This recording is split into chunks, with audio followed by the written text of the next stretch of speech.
மத்திய கிழக்கை பொறுத்தவரை உலக அமைதி என்பது சாத்தியமே இல்லை என்று சொல்வது போல சம்பவங்கள் இடம்பெற்றுக் கொண்டிருக்கிறது. அந்த வகையில் அண்மையில் கிடைத்திருக்கக்கூடிய தரவுகளின் தொகுப்பாக ஈரானினுடைய 42 போர்க்கப்பல்களை அழித்துவிட்டும் அதிரடியாக அறிவித்திருக்கிறார் டொனால்ட் ட்ரம்ப். அமெரிக்காவின் வான்வெளி தாக்குதல்களில் ஈரானின் இராணுவ திறனை பெருமளவு அழித்துவிட்டதாக ஜனாதிபதி டொனால்ட் ட்ரம்ப் தெரிவித்திருக்கிறார். புளோரிடாவில் பேசிய அவர் கடந்த சில நாட்களில் மட்டும் 42 போர்க்கப்பல்களை அமெரிக்க படைகள் அழித்துள்ளதாகவும் ஈரானின் விமானப்படை மற்றும் தகவல் தொடர்பு கட்டமைப்புகள் முடக்கப்பட்டுள்ளதாகவும் குறிப்பிட்டுள்ளார். மேலும் ஈரானின் அணுசக்தி திட்டங்களுடன் தொடர்புடைய இடங்கள் குறிவைக்கப்பட்டுள்ளதாக கூறிய ட்ரம்ப், இந்த தாக்குதல்களுக்கு முன்பு ஈரான் அணு ஆயுதத்தை தயாரிக்கும் மிக நெருக்கமான நிலைக்கு சென்றிருந்தது எனவும் அதிர்ச்சிகரமான தகவலை வெளியிட்டுள்ளார். இந்த போர் நடவடிக்கையை ஒரு மாபெரும் வெற்றி என்று வர்ணித்த ட்ரம்ப், போரில் உயிரிழந்த 6 அமெரிக்க வீரர்களின் உடலுக்கு அஞ்சலி செலுத்த டோவர் வான்படை தளத்திற்கு பயணம் செய்ய இருப்பதாகவும் அறிவித்திருக்கிறார். குறிப்பாக 42 போர்க்கப்பல்கள் என்பது ஈரானின் கடற்படையில் பாதிக்கும் மேலானது. பாரசீக வளைகுடாவில் ஈரானின் ஆதிக்கம் இதன் மூலம் முற்றிலும் முடக்கப்பட்டுள்ளதாக தெரிய வருகிறது. ஈரான் அணு ஆயுதத்தை நெருங்கிவிட்டது என்று ட்ரம்பின் கூற்று அமெரிக்கா ஏன் இந்த தாக்குதலை தொடங்கியது என்பதற்கான முக்கிய காரணமாக முன்வைக்கப்படுகிறது. முதலாக அமெரிக்க தரப்பில் 6 வீரர்கள் உயிரிழந்திருப்பதை ட்ரம்ப் ஒப்புக்கொண்டுள்ளார். இது அமெரிக்காவுக்கு போருக்கு எதிரான போராட்டங்களை இன்னும் தீவிரப்படுத்த வாய்ப்பு இருப்பதாக சொல்லப்படுகிறது. அதே நேரம் மார்ச் மாதம் 7ஆம் தேதி 2026ஆம் ஆண்டு இரவு நேரத்தின் உச்சகட்ட பரபரப்பாக இது பேசப்படுகிறது. புளோரிடாவில் உலகத் தலைவர்களை சந்தித்து வரும் அமெரிக்க ஜனாதிபதி டொனால்ட் ட்ரம்ப், ஈரானுடனான இந்த போரில் அமெரிக்கா அற்புதமாக செயற்பட்டு வருவதாக பெருமிதத்துடன் அறிவித்துள்ளார். அவர் ஆற்றிய உரையின் மிக முக்கியமான சில குறிப்புகள்: அற்புதமான வெற்றி, அமெரிக்க படைகள் ஈரானுக்கு எதிராக அற்புதமான வேலையை செய்து வருகிறது எனவும், எங்களது இலக்குகளை நாங்கள் முன்கூட்டியே அடைந்து விட்டோம் எனவும், ஈரான் இப்போது நிலைகுலைந்து போயுள்ளது எனவும் அவர் குறிப்பிடுகிறார். அதே நேரம் இந்த யுத்தம் முடிய வேண்டுமென்றால் ஈரானுக்கு இருக்கும் ஒரே வழி நிபந்தனையற்ற சரணாகதி எனவும், அதை தவிர வேறு எதற்கும் நான் ஒப்புக்கொள்ள மாட்டேன் எனவும் அவர் குறிப்பிட்டுள்ளார். அதே நேரம் இன்று இரவு இன்னும் கடினமாக இருக்கும் எனவும், இரவு ஈரான் மிக கடுமையான தாக்குதல்களை சந்திக்கப் போகிறது. இதுவரை நாங்கள் குறிவைக்காத இடங்கள் மற்றும் குழுக்களை இனிமேல் வேட்டையாடுவோம். மத்திய கிழக்கின் தோல்வியாளர் ஈரான் தான். இப்போது மத்திய கிழக்கின் தோல்வியாளர் அவர்கள்தான். அண்டை நாடுகள் சரணடைந்து விட்டதாகவும் அவர் குறிப்பிட்டிருக்கிறார். அதேபோல ஆபரேஷன் எபிக் பியூரி பிப்ரவரி 28 முதல் இன்று 8வது நாளாக எட்டியிருக்கக்கூடிய நிலையில் ஈரானின் 90% ஏவுகணைகள் மற்றும் 83 விதமான ட்ரோன்களை தாக்குதல்களை அமெரிக்கா முடக்கியிருப்பதாக பென்டகன் அறிவித்திருக்கிறது. அதே நேரம் அமெரிக்க வீரர்களுடைய தியாகம் தொடர்பாகவும் அமெரிக்கா அற்புதமாக செயற்படுவதாக ட்ரம்ப் கூறினாலும், இதுவரை போரில் 6 அமெரிக்க வீரர்கள் உயிரிழந்துள்ளனர். அவர்களுக்கு அஞ்சலி செலுத்த இன்று இரவு அவர் டோவர் வான்படை தளத்திற்கு செல்ல இருப்பதாக தகவல்கள் கிடைக்கிறது.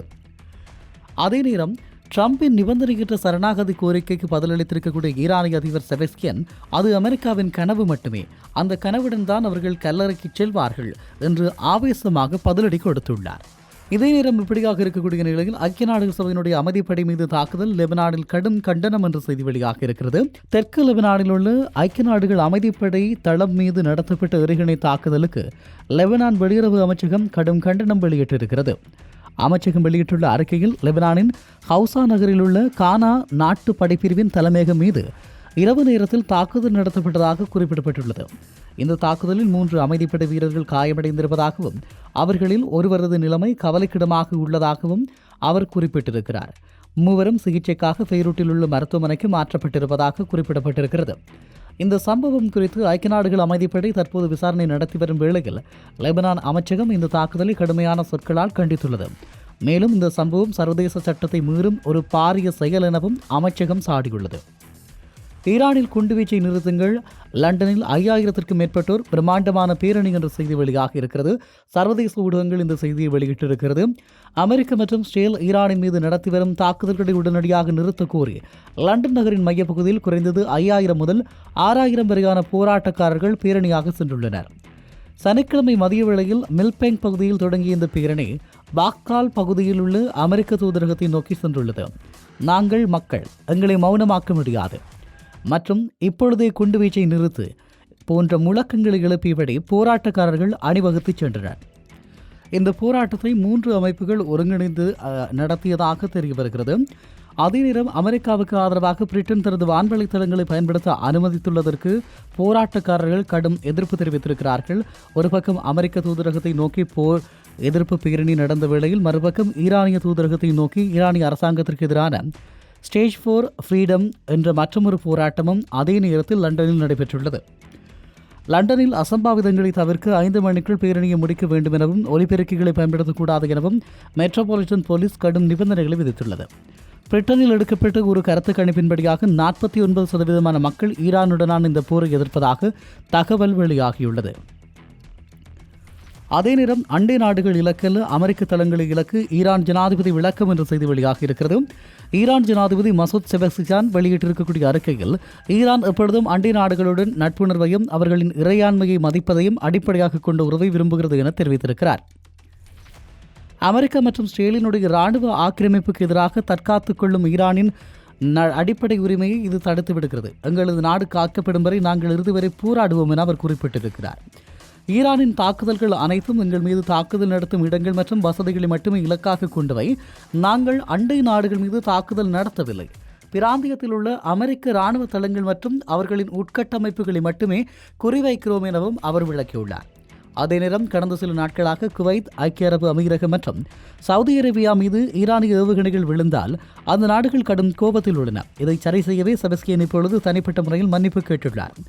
ஈரானிய உச்ச தலைவர் கொமேனி கொல்லப்பட்ட பிறகு அந்த நாட்டு இராணுவம் எவ்வித கட்டுப்பாடுமின்றி தோன்றியபடியெல்லாம் தாக்குதல்களை செய்ததாகவும் அந்த முறையில் செயற்பட்டதாக கூறப்படுகிறது.